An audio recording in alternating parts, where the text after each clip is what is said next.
आज की डिबेट में अभी पहले तो हमारे जो साथी प्रवक्ता हैं भाजपा के, इन्होंने ये कह दिया कि ये विदेशी साजिश के आगे झुकने वाली सरकार है। प्रधानमंत्री से लेके जेपी नड्डा तक ये विदेशी साजिश के आगे झुक गए। दूसरी बात, इन्होंने ये भी बता दिया पूरे देश को कि जब जेपी नड्डा जी और जितेंद्र जी ने पूरे देश के सामने वादा करा कि इन छात्रों पे कोई मुकदमा नहीं होगा, सारे स्टेट्स में मुकदमे वापस होने लगे।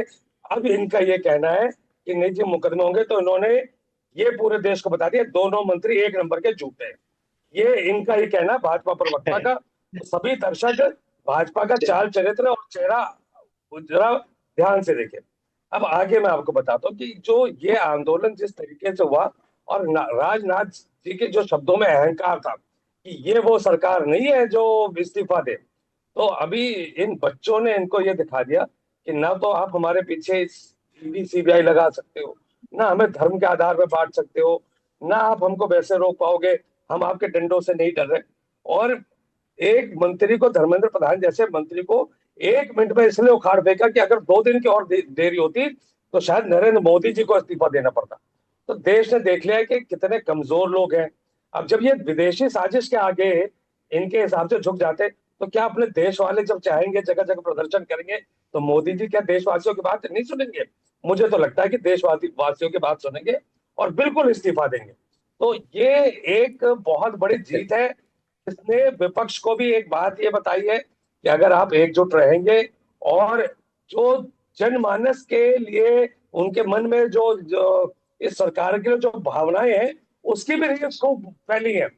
जगह जगह वो रील्स फैली जिनसे पता लगा कि एग्जैक्टली वो सरकार के लिए मन में क्या भावनाएं रखते हैं। तो अब ये खुलासा पूरे देश के सामने हो गया।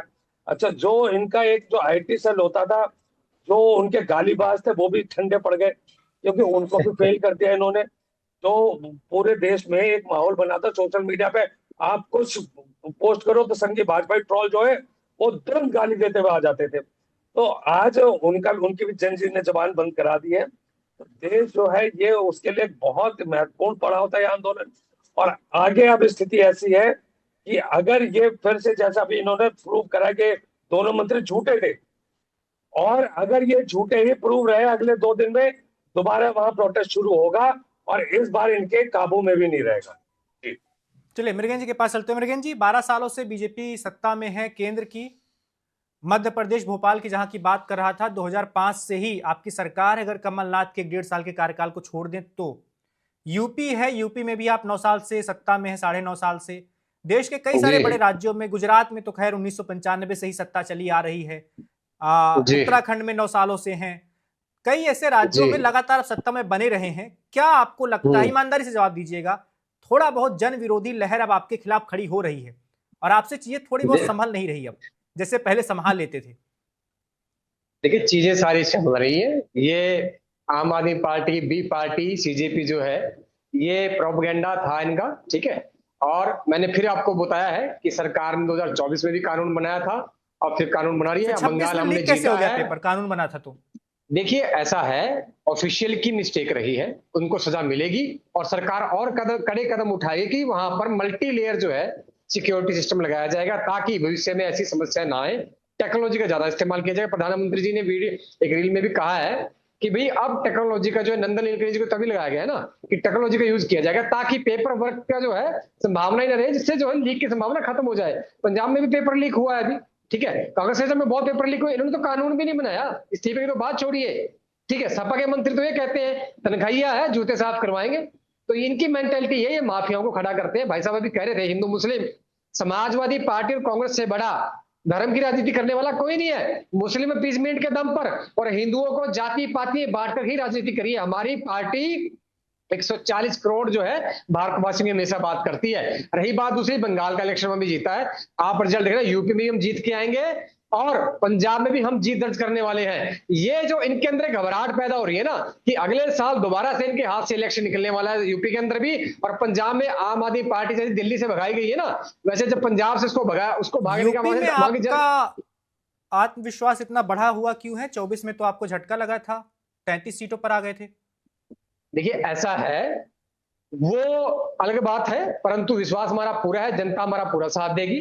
ठीक है, तो इस बार हम और जो है अच्छी रणनीति के साथ आगे बढ़ेंगे, पहले से तो अच्छी तैयारी करके जाएंगे और इस बार आपको बहुत अच्छा रिजल्ट मिलेगा। और इस बार भी भारतीय जनता पार्टी यूपी में सरकार बना के दिखाएगी और पंजाब में भी हमें पूरा चांस है कि हम सरकार वहां पे बनाने वाले हैं। और यही जो है एक समस्या है वो आम आदमी पार्टी के सामने आई हुई है, वो घबराई हुई है, किसके हाथ से इलेक्शन निकल रहा है। रही बात इनकी, मैंने इसे पूछा, इनके पास किसी भी मेरे प्रश्न का तार्किक उत्तर नहीं है, ये अनर्गल बातें कर रहे हैं, बोलते हैं वो गाली दे रहा है वो। देखिए ये पॉलिटिकल एक्सपर्ट है, इनको हर बात का जवाब तर्क के साथ देना पड़ेगा, फैक्ट के साथ। इन्होंने जेंजी की डेफिनेशन नहीं दी कि जेंजी कौन है, इन्होंने बोला जेंजी ने बांग्लादेश से पलट दिया। मैंने बता दिया तारिक रहमान वहां पे पीएम बने हैं और वो कौन है, खालिद रजिया के बेटे हैं, तो वहां कोई जेंजी रिवोल्यूशन नहीं हुआ, वो प्रोपेगेंडा था, वहां कामयाब होगी।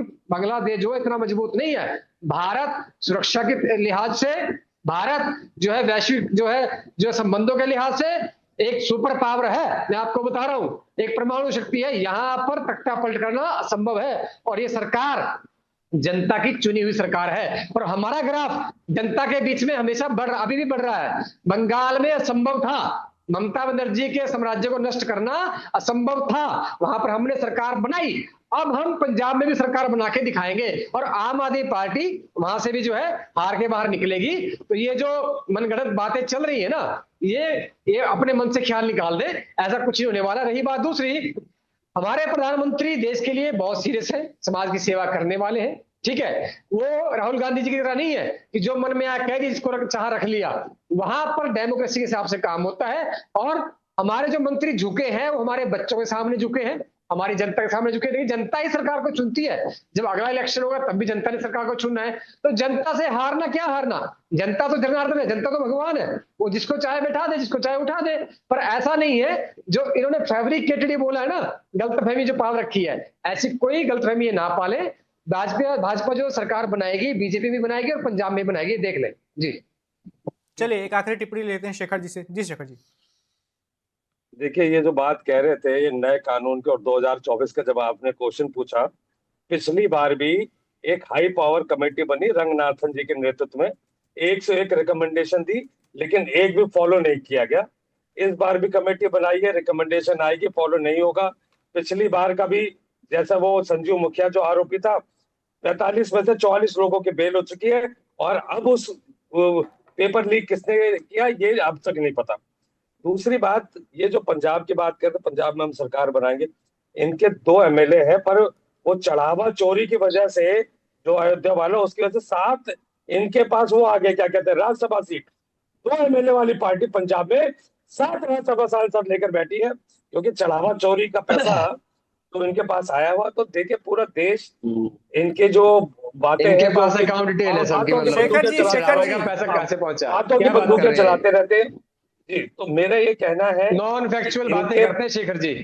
नहीं तो आपके पास एमएलए कितने, 2 नहीं है, राज्यसभा एमपी कितने, एमएलए पे कहां पहुंच गए, बात क्या हो रही है, जेंजी की डेफिनेशन राज्यसभा सांसद किस चीज से, जेंजी के ऊपर आप सोच रहे हैं कि हम तख्ता पलट देंगे, वो जेंजी कौन है आपके हिसाब से? चलिए शेखर जी, समय की कमी है सर।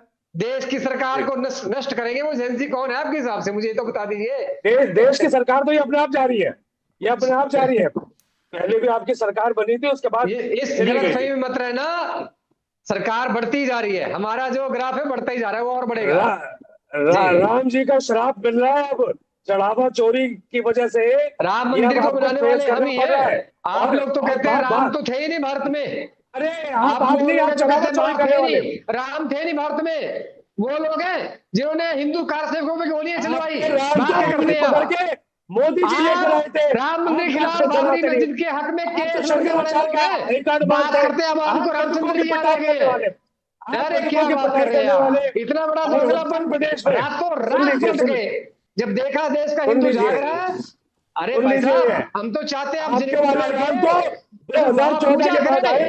हमारे रामचंद्र जी का नारा लगाए, हम यही चाहते हैं। मोदी देश की जनता देख रही है, अरे आपकी दोगली नीति देश की जनता देख रही है। आप आस्था के साथ आपकी दोगली नीति देख रही है जनता, चोरी करने वाले, राम मंदिर का विरोध करने वाले, राम मंदिर जी की, राम मंदिर।